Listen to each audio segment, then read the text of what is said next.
Hello everyone, welcome back to Maximum Attack Rallying, or welcome for the first time if this is the first vlog you're watching. There can only be one topic for this week, can't there? And that is Rally Monte Carlo, which gets underway today. If you're watching this on Thursday, and if you're watching it after Thursday, maybe it's a bit pointless. There's just a few things I wanted to talk about. I think it's going to be a fascinating event. Obviously, we're at the very beginning of the season, so there is lots of unknowns, especially with a few driver moves. I predicted that Sébastien Ogier was going to win the rally, which is now being hosted in Gap, which is his hometown. So I thought that was a fair assumption. He's looking for win number 10, and I think he's still got a good chance. However, I was quite surprised to see Oitac on top of the standings after the shakedown. Shakedown doesn't tell us too much, I know, but I think there are a few things that happened that were quite interesting. So, biggest of those is that Tanak was fasted. I wasn't expecting that. I thought it might take him a little bit more time to adjust. It doesn't mean he's necessarily going to win the rally, but I think it's a good sign, isn't it? You know, no one can complain about being fasted in shakedown. It's never a bad thing. So I think it's going to be fascinating to see how the weekend plays out for him and whether he's going to be on the pace immediately or whether he'll need a rally or two to play himself back into that car, which he drove in 2022. It's a very different car to then. It wasn't a great car at that point. He was still winning it, but it was still very early in its development cycle. It had been developed late, and it was kind of behind the other cars in some respects, whereas now I think it's improved a lot. So for him to go fastest in shakedown is really interesting. Elfyn Evans was second fastest. I think he was just a tenth of a second slower. So obviously he's in a good place. He had a very difficult 2022 as well, a very good 2023, and I think he's now finally at home in the Yaris Rally 1, and is obviously leading the Toyota team. So he is one to watch, very good on tarmac, and it looks like it will be a tarmac rally. The weather has been mostly mild in the last couple of days, and from the forecasts I've seen, it doesn't look like we're going to see too much to change that. Obviously, you never know with it being in the mountains, but that will take away some of the jeopardy, won't it? And with Evans running quite high up on the road, running first on the road for the opening stages, I think that will help him, as we get through the order. A bit of mud and detritus might be dragged onto the road, which will obviously hinder those further down the order, and could hinder Ogier, in fact. So third place in shakedown was Thierry Neuville. Solid enough. I think he will be a contender this weekend, but I didn't talk too much about him in my pre-event preview that I did over on Instagram, but I he's always going to be there or thereabouts. Obviously, he's comfortable with the car, so I don't perhaps see him winning, but I think the inter-team battle between him and Tanak will definitely be interesting. Obviously, if Tanak finishes ahead of him, particularly if Tanak wins the rally, I think that will lay down a very interesting marker and is going to make the kind of dynamic going into the rest of the season really, really fascinating. I think perhaps the most interesting Hyundai story, well, not the most interesting, Tanak was the most interesting. So much at Hyundai, isn't there? The second most interesting Hyundai story from Shakedown was Andreas Mikkelsen. Now, he was the slowest of the three Hyundais, and he was down in sixth place. Yes, sixth place. So he had Ogier fourth and Katsuta fifth.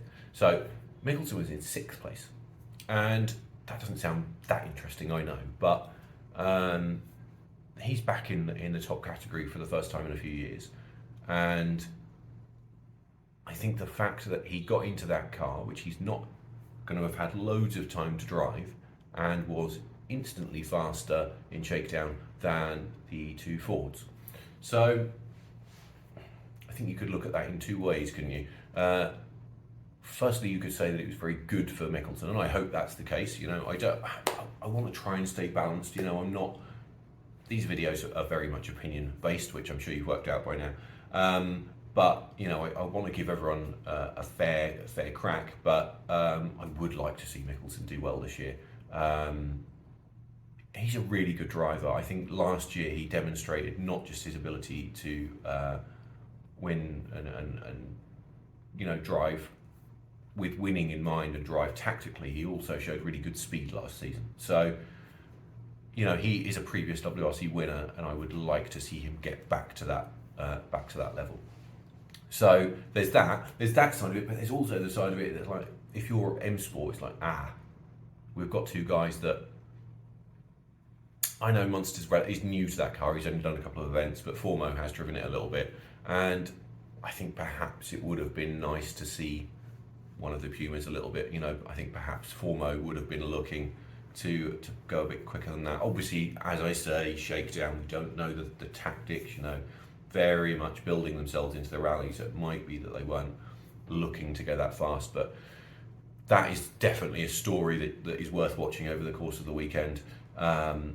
Is it going to be a case that Mickelson and Hyundai are instantly ahead of the two forwards? And if that's the case, that's not great looking ahead to the rest of the season, is it? Definitely some stuff to watch there. We've only got 8 Rally 1 cars, which is a real shame, isn't it? And it's just another indictment of the category. But still some interesting stuff there. I'd like to know who you think is going to win. Obviously, we will see in the days ahead. I will try and do at least one more video over the weekend to try and do a little bit of a daily update. This is Thursday, we've got 2 stages this evening. One of those is actually the longest stage of the rally at 25 odd kilometres. So this first day alone brings with it plenty of jeopardy. There's 17 stages in total, so lots to look forward to, even though we won't necessarily have all the snow and ice that usually makes Monte so challenging. There's still plenty to catch people out. I think it is also just worth touching on the WRC2 battle before we go any further. Perhaps surprisingly, it was the 2 Citroens that were fastest in Shakedown. Gryazin and Rossell were 9th and 10th in the overall standings. I'm not sure if everyone would have expected that, but it's a good tarmac car, isn't it, the Citroen? We know that tarmac is its strong suit and that gravel is not that. And obviously Gryazin, very good, went very well last year.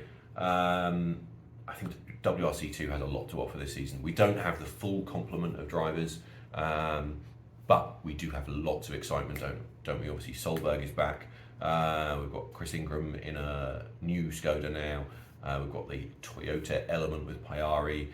This weekend we've got 2 slight wild cards in Brian Bouffier and Stéphane Lefebvre, who I think is probably the Toyota driver to watch this weekend. I think it will be very interesting to see how he goes. So there's a lot to look forward to in WRT2. I think if it wasn't for the whole Tanak Cali drama in Rally 1, WRC2 would be the thing for me. So as I said, I think Lefebvre is one to watch in Toyota terms. I really hope the Toyota is on the pace. I don't want it to be too fast, because obviously we want good competition, but we definitely want it to be there or thereabouts. I think Chris Ingram, it will be very interesting to see how he gets on first WRC2 event in the new Skoda.